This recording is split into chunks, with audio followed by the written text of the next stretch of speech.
तालुका जत जिल्हा सांगली येथील सुभेदार मुरुगेश बसप्पा माळी यांच्या सेवानिवृत्तीनिमित्त भव्य सत्कार व गावातून काढली जंगी मिरवणूक। बिळूर तालुका जत जिल्हा सांगली येथील सुभेदार मुरुगेश बसप्पा माळी यांनी भारतीय सैन्य दलातील 20 वर्षे यशस्वीपणे व उत्कृष्ट सेवा पूर्ण करून सेवानिवृत्त झाल्याबद्दल भव्य सेवापूर्ती व भव्य स्वागत समारंभ बिळूर तालुका जत येथे पुष्पवृष्टी करून फटाक्यांची आतिषबाजी करत भव्य मिरवणूक काढण्यात आली। यावेळी सुभेदार मुरुगेश बसप्पा माळी व सौ गौरी मुरुगेश माळी यांचा भव्य सत्कार महंत प्रभू महास्वामीजी विरक्तमठ शेगुणशी व सिद्धलिंग महास्वामीजी इंगळगाव यांच्या शुभहस्ते शाल श्रीफळ देऊन सत्कार करण्यात आला। अनेक मान्यवरांनी त्यांना शुभेच्छा देण्यासाठी गर्दी केली होती। यावेळी नायब तहसीलदार अण्णासाहेब धोडमाळ, सरपंच विद्याश्री जखगोंड, उपसरपंच बसगोंडा जामगोंड, सुभेदार रामण्णा भाविकट्टी, SR पाटील, युवा नेते भैरप्पा सिद्धनाथ, सचिन धोडमाळ, हनुमंत घेतजी, अनिल शिवपूजी, अप्पू माळी, शांताबाई माळी, अनेक माजी सैनिक व ग्रामस्थ व महिला मान्यवरांच्या उपस्थितीत हा सत्कार समारंभ उत्सव अतिशय जोरदारपणे संपन्न झाला। Sanjay Kutagond, TV1 Marathi news, Bilur.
आता बरोबर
ಭಾರತಾಂಬೆಯ ಸೇವೆಯನ್ನು ಮಾಡಿ ಇದೀಗ ವೃತ್ತಿಯಿಂದ ನಿವೃತ್ತಿಯನ್ನು ತೆಗೆದುಕೊಂಡು ಸಮಾಜ ಸೇವೆಯನ್ನೇ ಪ್ರವೃತ್ತಿಯನ್ನಾಗಿಸಿಕೊಂಡು ಕಂಕಣಬದ್ಧರಾಗಿ ಸೇವೆಯನ್ನು ಮಾಡುವುದಕ್ಕೆ ಕಟಿಬದ್ಧರಾಗಿ ನಿಂತುಕೊಂಡಿರುವಂತಹ ಆತ್ಮೀಯರು ಅಪರೂಪದ ಸೈನಿಕರು, ಸಮಾಜ ಸೇವಕರು ಆಗಿರುವಂತಹ ಮುರುಗೇಶ್ ಮಾಳಿಯವರ ಈ ಅಭಿನಂದನಾ ಸಮಾರಂಭದ ಪಾವನ ಸನ್ನಿಧಾನವನ್ನ ಅಲಂಕರಿಸಿರುವಂತಹ ಸರಳ ಸಂಜನಿಕೆಯ ಸಾಕಾರ ಮೂರ್ತಿಗಳಾದ ನದಿ ಇಂಗಳಗಾವಿಯ ಪರಮ ಪೂಜ್ಯ ಮಹಾಸ್ವಾಮೀಜಿಯವರ ಪವಿತ್ರ ಸನ್ನಿಧಿಗೆ ಭಕ್ತಿಯ ಶರಣಾರ್ಥಿಗಳನ್ನು ಸಲ್ಲಿಸಿ, ಈ ವೇದಿಕೆಯಲ್ಲಿ ಆಸೀನರಾಗಿರುವಂತಹ ಎಲ್ಲ ಹಿರಿಯರಲ್ಲಿ, ನಿವೃತ್ತ ಸೈನಿಕರಲ್ಲಿ, ಮಾತೋಶ್ರೀಯವರಲ್ಲಿ, ಅತ್ಯಂತ ಶ್ರದ್ಧಾ ಭಕ್ತಿಯಿಂದ ಇಲ್ಲಿ ಕುಳಿತುಕೊಂಡಿರುವಂತಹ ಎಲ್ಲ ಬಂಧುಗಳಲ್ಲಿ, ಶರಣ ತಂದೆ ತಾಯಿಗಳಲ್ಲಿ, ಮುದ್ದು ಮಕ್ಕಳಲ್ಲಿ ತಮಗೆಲ್ಲ ಶರಣಾರ್ಥಿಗಳು.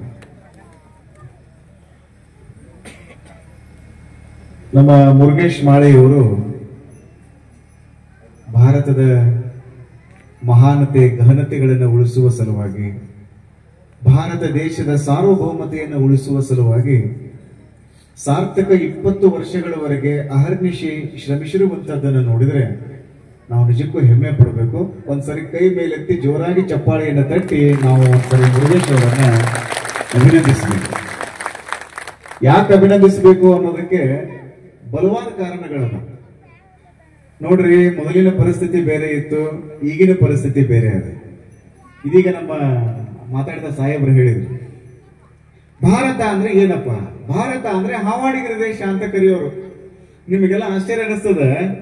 ಅಮೆರಿಕದ ಶ್ವೇತಭವನದಲ್ಲಿ ಕೂತ್ಕೊಂಡು ಭಾರತದ ಬಗ್ಗೆ ಮಾತಾಡುವಾಗ ಹೇಳ್ತಿದ್ರು, ಭಾರತ ಅಂದ್ರೆ ಹಾವಾಡಿಗರ ದೇಶ, ಭಾರತ ಅಂದ್ರೆ ಬಿಕಾರಿಗಳ ನಾಡು, ಭಾರತ ಅಂದ್ರೆ ದರಿದ್ರರ ದೇಶ ಅಂತ ಅಮೆರಿಕದ ಶ್ವೇತಭವನಗಳು ಕೂತ್ಕೊಂಡು ಮಾತಾಡೋರು.